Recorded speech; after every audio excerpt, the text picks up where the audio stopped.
Hello to all our listeners. I'm Valerie, and this is WKNC's Off the Record podcast, where we interview North Carolina's very own musicians. I was recently able to interview Christian from a band called Newtie, which is an indie freak folk band, but it's also kind of not a band because Christian is the only member and writes all the songs.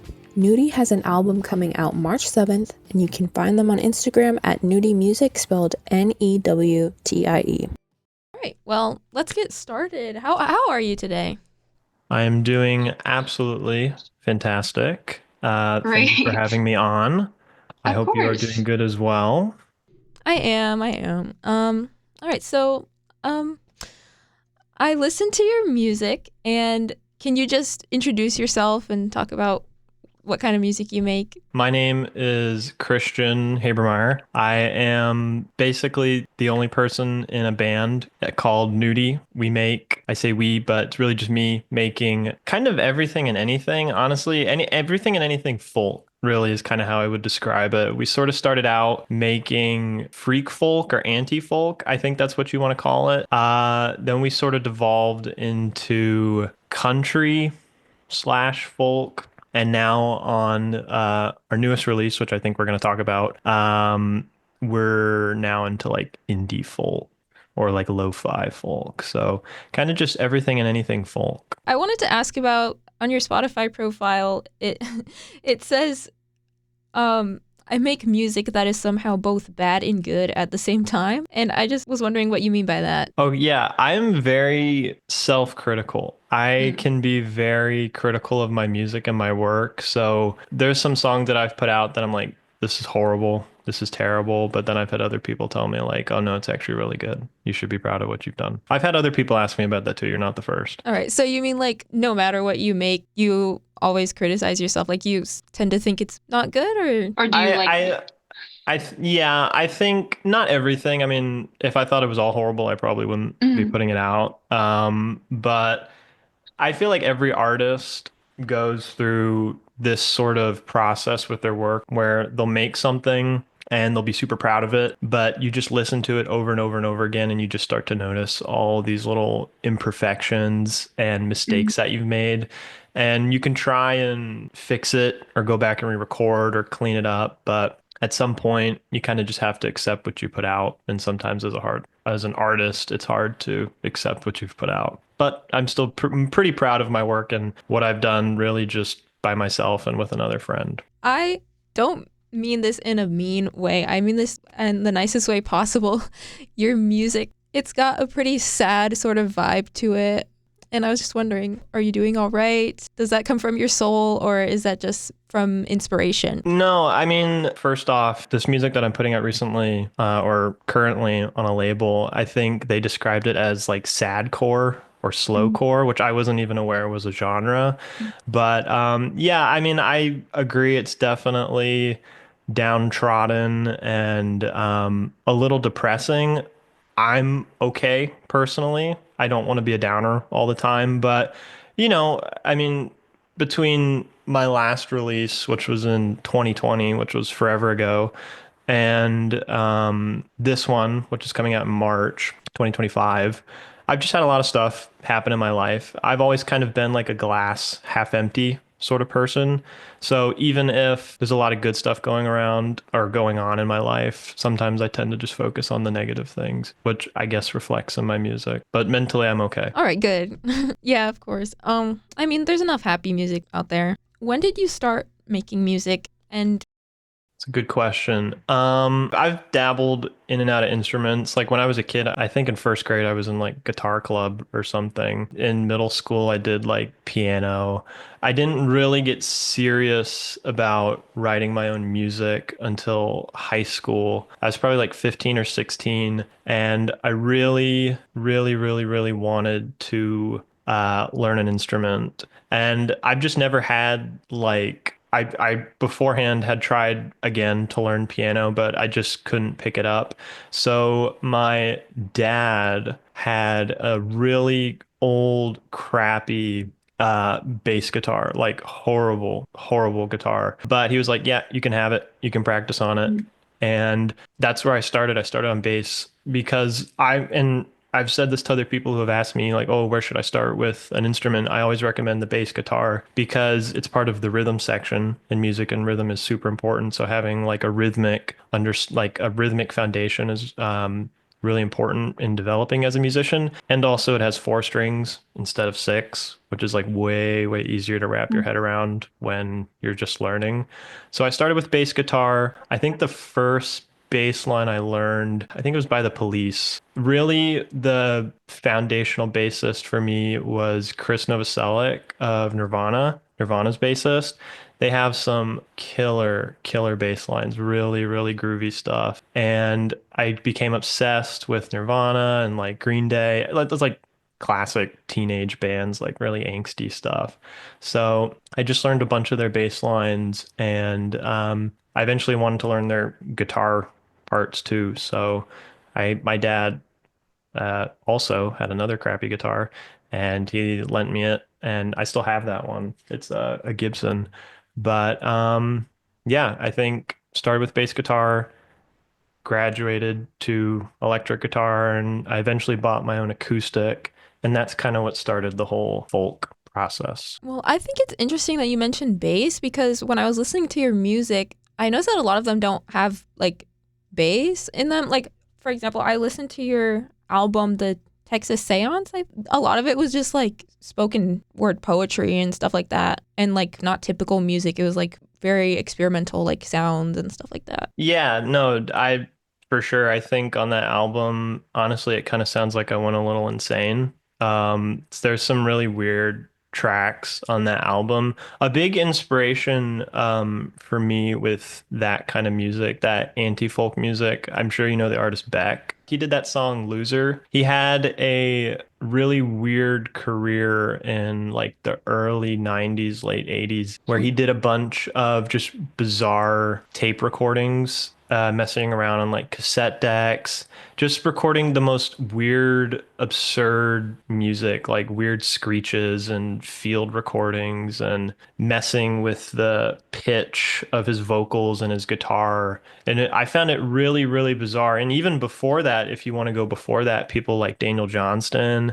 and R. Stevie Moore, people that were doing really lo-fi sort of freaky music, underground sort of musicians. That was a really big inspiration. So I kind of wanted to pay homage, but also put my own little spin on it. For those of you just now joining on the radio, I'm Valerie, and I'm interviewing Christian from a North Carolina group called Newtie, which is an indie freak folk band. They have an album coming out March 7th. Do you write everything and record everything alone, or do you have more people typically help you out? So for my first two out for our first two albums, I had a drummer named Alex, and we recorded, or he recorded really all the drum parts. I don't have a drum kit myself. They're very expensive and loud, so I don't have one.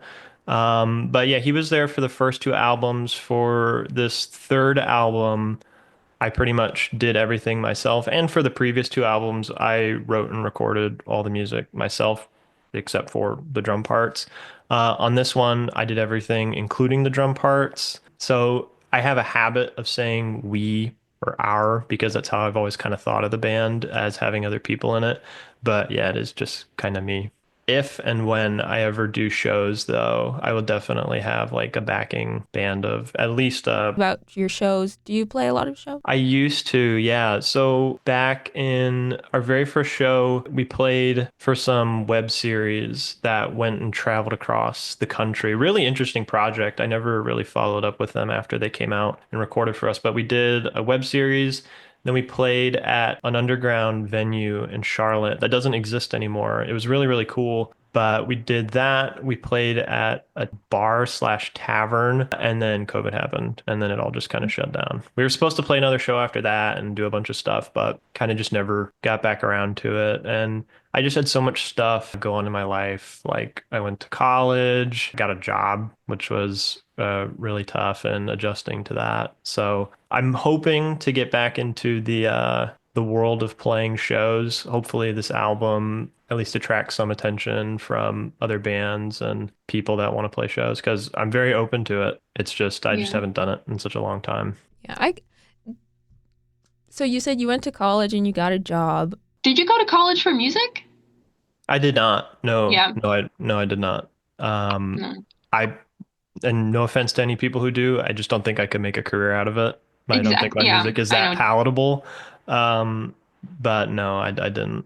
Like ideally, would you like rather just live off your music? Like would that be like your dream or do you like what you do? I mean, I like what I do because I have some downtime at work and that allows me to work on music and do other things. I mean, my true first passion is music. I love music. Even as a kid, I've always loved music and all kinds of music. It'd be nice to live off my music. But I think for a lot of people, just with the way the music industry is now, I mean, it is an industry and it's a business. You have to be like, the complete top of everything to really make a living off of it. I feel like it's very difficult for independent artists to really live off of their music unless they're super successful. I feel like for Yeah. 99.9% of people, it's basically impossible to live off your music. Earlier you said that you are with a label now? Yeah, so with record labels, and I use the term record label very loosely Mhm. here. There's like the really big ones like Capitol, Mhm. Columbia, Sony. I don't know if Elektra's still around or Rhino, but there's a lot of really big labels, and they obviously have like super massive, like stadium filling artists. Then you have like a step below that, which would be more, I guess you could call them like independent labels, stuff like Sub Pop, in Seattle. I think that's where they're based. And we have, I think the big one in North Carolina is like Merge and Chapel Hill. Um, but below that, so we've gone down a step even further, are like really DIY labels, where this is where I feel like a lot of underground and independent artists flock to are these DIY labels. They either go to a label or they release it themselves. I decided to go with a label for this release because I think labels can really help out with promotion. They really Yeah. help out market your music, get the word out about it. And specifically, the label that I'm with, which are the most lovely people in the world, Candlepin Records, up in Boston, they're actually doing the a cassette printing of this album, and that's super cool. And I feel like that's what a lot of very DIY labels do is they deal with cassettes. The first label that I worked with, which was based in Charlotte, I think they were called Who Knows Records. They also did a cassette printing of our first album, Pony, back in like 2019 or 2020. So yeah, I'm on a label. I am not able to live off this label though, and I would be shocked if anybody else on the label is. Good for them. So where does the name nudie come from? Yeah, I think that's what basically everyone asks. It's a really weird name, or at least I've been told that it's weird. And a lot of people don't know how to pronounce it either. I've had people be like, "Oh, is it newtie?" But it was the nickname of my mom and dad's old greyhound. They had a greyhound. His name was Newton, Uh, and his nickname was Nudie. And I just thought it was very unique.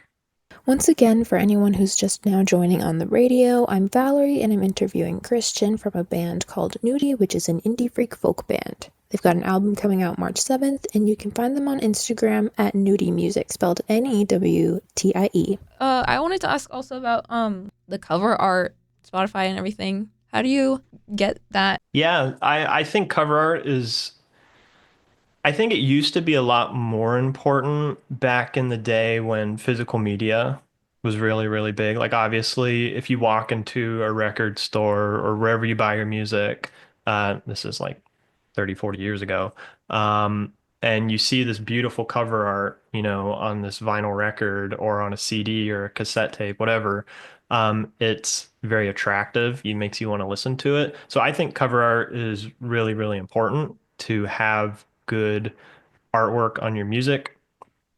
So where I get my artwork, honestly, the first album, I got that from the Library of Congress, interestingly enough. They have an online I've gotten a lot of stuff from here. They have an online website where you can basically just look at a bunch of public domain images, and I just kept searching until I found one that I thought was absurd enough to fit our music. So that's where I found the one of that like German Shepherd smoking a cigarette. I thought that was pretty weird. Okay, so you have a new album coming out, and what all do you have coming up? Yeah, really, it is the album. I have been working on this album basically since the last album I put out in 2020. I've kind of had this concept or feeling, I don't know what you want to call it, to put out something a little more somber and more serious. Because I feel like the music that I've put out prior has been kind of absurd. And I don't want to say childish, but it really hasn't been like very serious music outside of like one or two songs. But I wanted to do something that was a little more mature. That's the big thing that's coming up. And hopefully, if it's received well, we'll try to do like a mini tour or do some supporting act. Have you ever had like vocal training, or do you just go in and do whatever you want? The latter, definitely. Cool. I've never had formal music training at pretty much at all. I mean, outside of I told you I did that guitar club in like first grade. I don't think that counts. I took piano in middle school. I don't think that counts either because I was forced to do that. The only one I actually wanted to do was at this church I used to go to. Um, they had a bassist, and he was like the only person I knew that played bass. And we asked him like, "Hey, could you teach me how to play bass?" And he was like, "Yeah, okay, it'll be $20." And then he came to my house and we did one lesson. And then I think he ghosted us because like we could never get a hold of him again. But I think that was the only formal music training I've had, but definitely no vocal training at all. Which I think is good and bad because when you're like trained as a vocalist, you sort of know what your voice can do, but when you're not trained, you don't know what it can do, so things seem a little more limitless. And I feel like you can be more creative with your voice. I try to sing really high with my voice, even though like I don't usually speak that high. So earlier you mentioned Nirvana.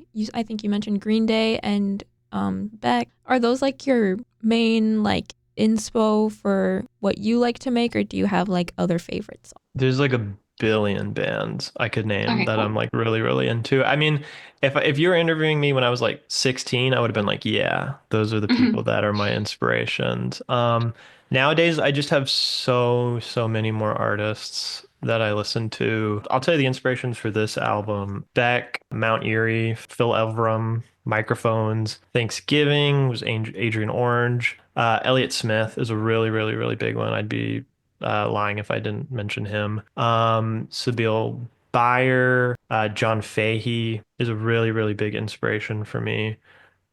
Six Organs of Admittance. Yeah, there's just a lot. Is there just anything else you want to add, or that you didn't get to talk about that I didn't ask about? No, I think we covered a lot of it. Honestly, thank you for having me on Of here. course. I love to talk about my music, and just thanks for everybody for listening to my music. Thank you personally for listening to my music and You're reaching welcome. out.